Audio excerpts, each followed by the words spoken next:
Hello, good morning সবাইকে। Welcome আমার চ্যানেলের পক্ষ থেকে। তো তোমরা সবাই কেমন আছো? আশা করছি খুব ভালো আছো। তো আমিও বেশ আছি। তো একদম সকালবেলায় এই যে স্নান করে ঠাকুরটা প্রণাম করে নিলাম। আর এত রৌদ্র বেরিয়ে গেছে, এখন কিন্তু কটা বাজে? তো 8টা মতো হবে। তো এখনই এতটাই রৌদ্র বেরিয়ে গেছে যে চকচক করছে। তারপর এই যে প্রণামটা সেরে নিয়েছি, আর এই যে টুকটাক দেখো কাজ রয়েছে। তো এখন এই যে দুটো শাড়ি না ব্লাউজ পিস কাটতে দেব, তো পিকো করতে দেওয়ার আছে। তো কখন পরবো সেটাই তো ভেবে পাচ্ছি না। তো মানে রেডি করে রাখতে খুব ইচ্ছে হয়েছে, তো সুযোগ পেলেই পরে ফেলবো। তো আমার তো জানোই একদম, তো নতুন শাড়ি তো আমি একদম মানে রেখে দিতে পারি না, তো কবে পরবো এরকম একটা ব্যাপার থাকে। তো আমার ওই শাড়িটা কিন্তু এতটাই পছন্দের হয়েছে যে আমি ভাবছি কখন পরবো।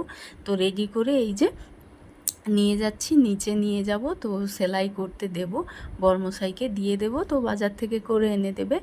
আর প্রচণ্ড প্রচণ্ড গরম পড়েছে, এতটাই রৌদ্র বেরিয়েছে কি বলবো, একদম অবস্থা খারাপ অবস্থা। আর দেখো এই যে আমার ক্লিপটা কিন্তু ভেঙে গেছে, তবুও মায়া ছাড়তে পারছি না। তো আরও তো রয়েছে, কিন্তু ওই যে মায়া যতক্ষণ একেবারে না ভেঙে টুকরো টুকরো হয়ে যাচ্ছে ততক্ষণ কিন্তু আমি ছাড়তেই পারি না। তো প্রত্যেকটা জিনিস কিন্তু একেবারে নষ্ট হলে তবেই আমি বাদ দিই, না হলে শুধু শুধু আমি বাদ দিয়ে দিই না। তো যাই হোক, চুলটা এখানে ওপরে করে একদম বেঁধে নিলাম, না হলে যা গরম পড়েছে। তো চলো এবার নিচে যাই, মনে করে শাড়ির ব্যাগটা নিয়ে যাই, আর জলের বোতলটা নিয়ে গেলাম। তো ছাদে এই যে চাল রোদে দেওয়া ছিল, তো মা বলল যে একটু চালটা একটু হাত বুলিয়ে এসো। তো তাই এই যে রোদ কিন্তু ছাদে এসে গেছে। আর এত মানে রোদ্রুর কারণে না ছাদে আমি এখন আর জামা কাপড় মিলছি না। তো এই গরমের কি বলো তো, দুটো মাস চৈত্র বৈশাখ এরকম মাসগুলো না আমি ঘরের ভেতরেই শাড়ি মেলি। তো দেখো এই যে ভিজে শাড়ি ঘরের ভেতরেই মেলে দিয়েছি, আর বাইরে মিলছি না, কারণ অত রোদের মধ্যে না শাড়ির কালার নষ্ট হয়ে যাবে আমার মনে হয়। তো তারপর সোজা নিচে আসলাম, নিচে এসে এই যে ঠাকুর পুজোর কাজ শুরু করে দিয়েছি। তো মন্দির ধোয়ানো কমপ্লিট, আর এই যে আশেপাশ থেকে এখন ফুল তুলে নেব। তো এখন কিন্তু মোটামুটি ফুল অনেক ফুটছে। তো আমাদের বাড়ির এই যে সামনেটায় অপরাজিতা ফুল, তারপর নানা রকম ফুল রয়েছে, তো টুকটাক করে তুলে তুলে কিন্তু 1 টাকা ফুল করে নিয়েছি। দেখো এই যে মন্দিরের কাজগুলো কমপ্লিট করে এই যে 1 টাকা ফুল হয়ে গেছে। আর এখানেও দেখো টাকার কিন্তু কিছুটা অংশ ভেঙে গিয়েছে, ওই যে মায়া ছাড়তে পারি না, এখনও কিন্তু ব্যবহারের যোগ্য রয়েছে, তাই কিন্তু আমি ফেলছি না। তো টাকা কিন্তু নতুন টাকা রয়েছে। তো মা বলে যে এটা ভেঙে গেছে তুমি কেন ব্যবহার করছো? আমি বলি এখন তো চলে যাবে, ঠিক আছে, তো তাই ব্যবহার করছি। তো এই যে এখন পুজোটা সেরে নিচ্ছি। তো চলো, আর পুজো করতে আমার অনেকটাই সময় লেগে যায়, তো এটা ওটা টুকিটাকি করে না আমার একটু সময় লেগে যায়। তো চলো এই যে শিব ঠাকুরটাকে পুজো করে নিই। তারপর আছে আমাদের গোপু সোনা। আর একটা ভালো জিনিস কি জানো তো, আজকে না গোপু সোনাকে স্নান করিয়ে একটা নতুন জামা পরাবো। এই যে সামনে রেখেছি জামাটা, আর জামাটা না কয়েকদিন থেকেই আনতে বলেছিলাম, কারণ দুটো জামা ছিল, তো একটা জামা না নষ্ট হয়ে গেছে, ছিঁড়ে গেছে, তাই ভাবছিলাম কবে একটা জামা এনে দেবে। তো এনে দিয়েছে। আর এই যে হলুদ কালারের জামাটা কিন্তু খুব পছন্দ হয়েছে। তো দেখো এগুলোতেই তৃপ্তি পাওয়া যায়, ছোট ছোট জিনিস থেকেই তৃপ্তি। দেখো আমার মনে তো এরকম থেকে আনন্দ আমি পেয়ে থাকি।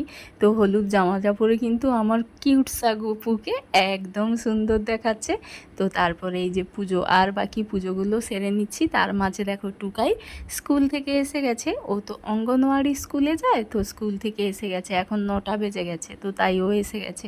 তো পুজো কমপ্লিট করে নিয়েছি, আর সোজা আসলাম রান্নাঘরে, এখন দুধ গরম বসিয়ে দিয়েছি।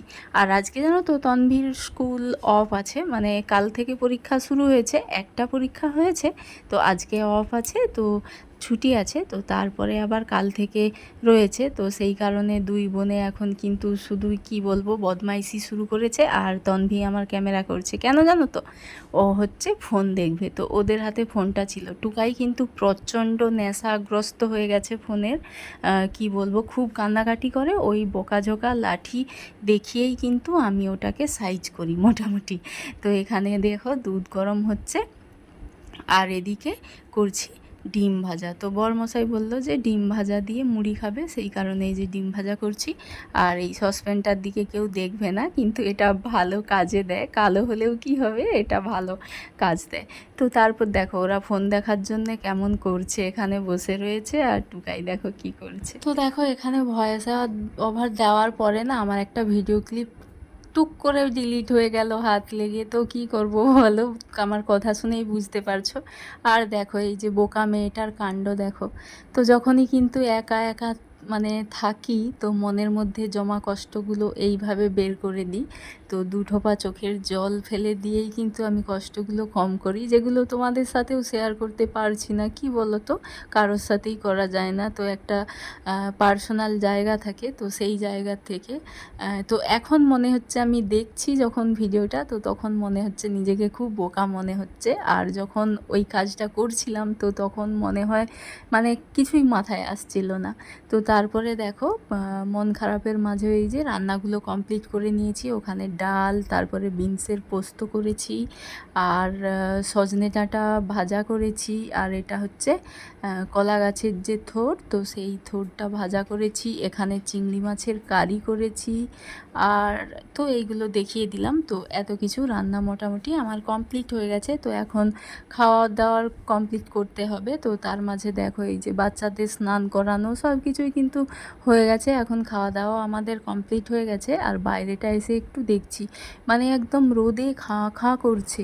তো এখন কিন্তু একেবারে 3টে মতো বাজে। তো সারা দুপুরটা কি বলবো, একদম চোখের পাতা এক করতে পারিনি। তো এরা দুজন মোটামুটি অনেক কষ্টে ঘুম পাড়িয়েছি। আর টুকাই কী করেছে জানো তো, ওর পাপার ফোনটা নিয়ে এসেছে উপর থেকে, এই যে এনেছে, আর ফোন দেখবে দিদির সাথে, এতই নেশা। তো আমি এই যে একটা লাঠি দিয়ে এক ঘা দেওয়ার পরেই সোজা ফোনটা রেখে দিয়ে কিন্তু বললাম যে একদম চোখ বন্ধ করে ঘুমাও দিদির সাথে। তো যেই বলেছি কি না, ওর দিদির সাথে ঘুমিয়ে পড়েছে। তো আমার একদম ঘুম পাচ্ছিল না। তারপরে এই যে এখন 4টে বাজে, তো উঠে এই যে আমার মেয়েরা কি করেছিল, ফ্রুটি দিয়ে না আইসক্রিম বসিয়েছিল কাপের মধ্যে, শুধু জাস্ট ফ্রুটি দিয়ে বসিয়ে দিয়েছিল। এখন সেটা খাওয়ার জন্যে দেখো দুজনের মধ্যে মারপিট বেঁধে গেছে। এখন যেহেতু পরীক্ষা চলছে না, আমার একটু কাজকর্মের টাইমগুলোও কিন্তু চেঞ্জ হয়ে গেছে। তো বিকেলবেলায় এমনিতেই পার ডে রান্না টান্না করতাম, তো এখন কিছুদিন হলো বিকেলবেলায় রান্না করতাম না। তো এখন যেহেতু পরীক্ষা চলছে, তো সন্ধেটা আমাকে একদম ফ্রি রাখতে হবে। তো সেই কারণে কিন্তু এই যে রান্না করব, আর টুকাই আমাকে হেল্প করে দিল, আমার আলু পেঁয়াজ এগুলো রেডি করে দিল। আর এই যে এখানে আটা মাখিয়ে রেডি করে রেখে দিয়েছি। আর এদিকে দেখো এই ছোট ছোট আলুগুলো ভাজা করব, তো সেই কারণে সেদ্ধও বসিয়ে দিয়েছি। আর তো এখন আসলাম একটু টুক করে স্নানটা সেরে। তো এখন উপরে এসেছি যেই, আর টুকাই উপরে এসে দেখো কেমন করছে, সাজছে। আমার মানে কি বলবো, এই সমস্ত জিনিসগুলোর অবস্থাখানা দেখো। তো এইভাবে দুষ্টুমি করতে থাকে। চলো চলো, আর নয়, রাখো ব্যাস, রেখে দাও রেখে দাও, আলমারিতে রেখে দাও। ঠিক আছে রেখে দাও, আমি ঠিক করে দেব, ধরো রাখো ওখানে, আস্তে। চলো এবার নিচে চলো।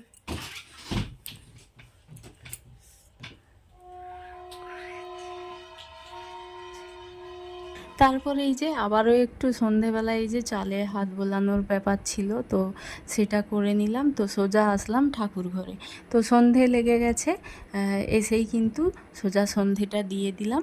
তারপরে এইবার মানে এখনও রান্না বান্নার অর্ধেকটা হয়েছে, তো অর্ধেকটা বাকি থেকেছে। তো এখন এই যে সন্ধে দেওয়ার পরে এই যে রুটিগুলো এখন ভেজে নিচ্ছি, আর সেই তাওয়াটা খুব ভালো লাগে গো। আর ওইদিকে পটল ভাজা বসিয়ে দিয়েছি। আজকে না ভেজা ভাত করেছি। তো আমাদের ভেজা ভাত সেরকম একটা আমি করি না, তো খেতে ভালো লাগে না আমার। তো আজকে না বরমশাই বলেছিল যে প্রচুর গরম পড়েছে, ভেজা ভাত করো। তাই এই যে আলুটা ভাজা করব, একদম পেঁয়াজ লঙ্কা বাটা দিয়ে একদম টেস্টি টেস্টি করে ভাজা করেছি। আর পটল ভাজা করেছি। তো আজকের রাতের এইটাই খাবার দাবার চলবে। আর তারপরে আসল কাজ দেখো, একদম লাস্ট কাজ। তো এখন পড়াতে বসে গেছি একদম। তো টুকাই ওর দিদুনের কাছে, আর আমি এখানে তনভিকে পড়াচ্ছি। তো এটাই কিন্তু চলবে। তারপর 9টা, 9:30, 10টা, যখন যেরকম, যেদিন যেমন, ঘুম পেয়ে গেলে তো আর হয় না, বাচ্চাদের তো ঘুমেরও প্রয়োজন রয়েছে। তো চলো, আজকের মতো ভিডিওটা এই পর্যন্ত। টাটা, গুড নাইট সবাইকে।